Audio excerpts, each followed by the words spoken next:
नमस्कार मित्रों।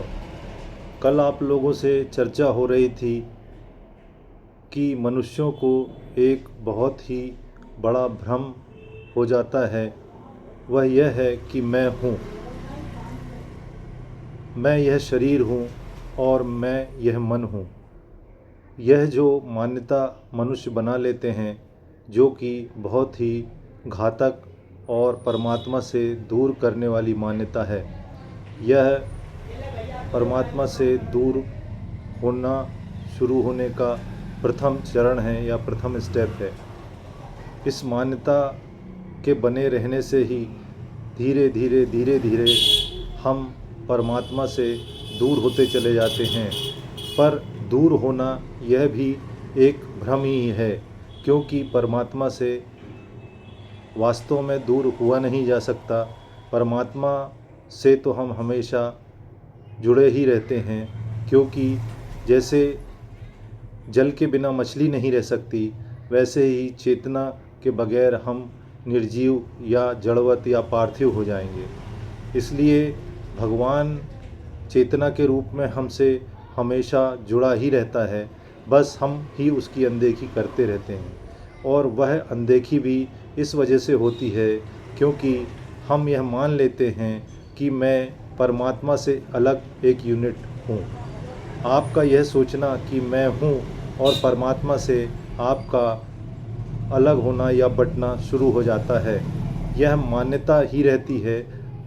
परमात्मा से बँटना या अलग होना वस्तुतः संभव नहीं है, पर यह मान्यता आपको परमात्मा से जुड़े होने का एहसास या परमात्मा को महसूस करने का अनुभव नहीं होने देती। जब आप धीरे धीरे परिपक्व होते हैं और बुद्धत्व को प्राप्त होते हैं, या जब आपका बोध ऊंचाइयों पर जाने लगता है, तब पुनः आपको यह सारे भ्रम टूट जाते हैं और आपको एहसास होता है कि परमात्मा का अंश मेरे अंदर सदैव बना ही हुआ है और मैं सदैव परमात्मा से जुड़ा ही हुआ हूँ। बस होश में आने की ज़रूरत है और मैं एक अलग यूनिट हूँ।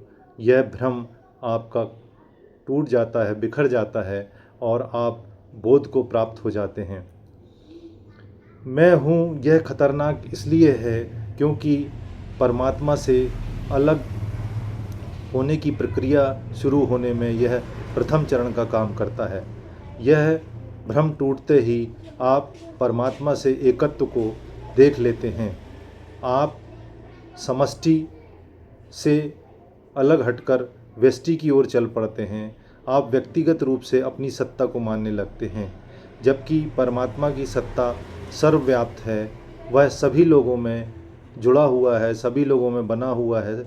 और जब हम परमात्मा से कनेक्ट होते हैं तो परमात्मा चूँकि सबसे कनेक्टेड है या सब में उपस्थित है, तो सारा संसार ही हमसे कनेक्टेड या हमसे जुड़ा हुआ लगने लगता है।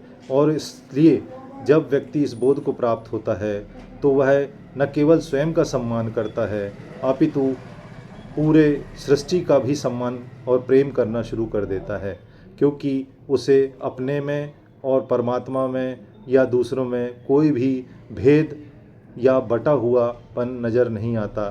वह एकत्व को अनुभव कर लेता है, इसलिए भी वह आनंद में रहता है, क्योंकि वह प्रेम पूर्ण भाव में ही बना रहता है और एकत्व को उपलब्ध हो जाता है। धन्यवाद मित्रों।